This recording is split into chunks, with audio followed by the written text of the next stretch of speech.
सरकारने कठोर कारवाई करायला पाहिजे, यासाठी आम्ही एक मोठं जनआंदोलन उभारणार आहोत. सरकारने सांगितलं फौजदारी गुन्हे दाखल करा वगैरे, यापेक्षाही मोठे गुन्हे यांच्याकडून दाखल करून यांनी जी शिष्यवृत्ती आतापर्यंत खाल्लेली आहे, जी शिष्यवृत्ती यांनी हडप केलेली आहे गोरगरीब धनगर समाजाच्या विद्यार्थ्यांची, ही शिष्यवृत्ती व्याजासकट बँकेच्या व्याजासकट कशी वसूल करता येईल, याच्यासाठी आम्ही एक मोठे जनआंदोलन उभारणार आहोत धनगर समाजाच्या विद्यार्थ्यांसाठी. काही संस्था चालकांची मुजोरी एवढी वाढलेली आहे की ते उघडपणे म्हणतात की आमचे काही. कसं आहे साहेब, त्यांचं बोलणं साहजिक आहे, कारण की त्यांचे जे वरिष्ठ अधिकारी आहे यांचं बी यांना बी याच्यात चिरीमिरी गेलेली आहे, यांना बी याच्यात पैसे गेलेले.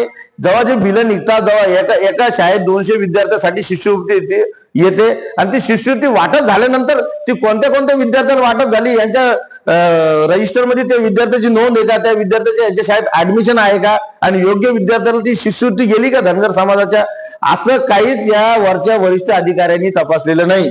आणि वरिष्ठ अधिकाऱ्याचा जितके गुन्हेगार हे संस्था चालक आहे, तितकेच गुन्हेगार यांचे वरिष्ठ अधिकारी आहे. आमची तर मागणी आहे की हे संस्था चालकावर तर फौजदारी अंतर्गत कारवाई झालीच पाहिजे, पण यांचे जे वरिष्ठ अधिकारी यांच्यावर बी मोठ्या स्वरूपाचे गुन्हे दाखल झाले पाहिजे आणि यांना याच्यात सह आरोपी म्हणून समाविष्ट केलं पाहिजे, ही आमची मागणी.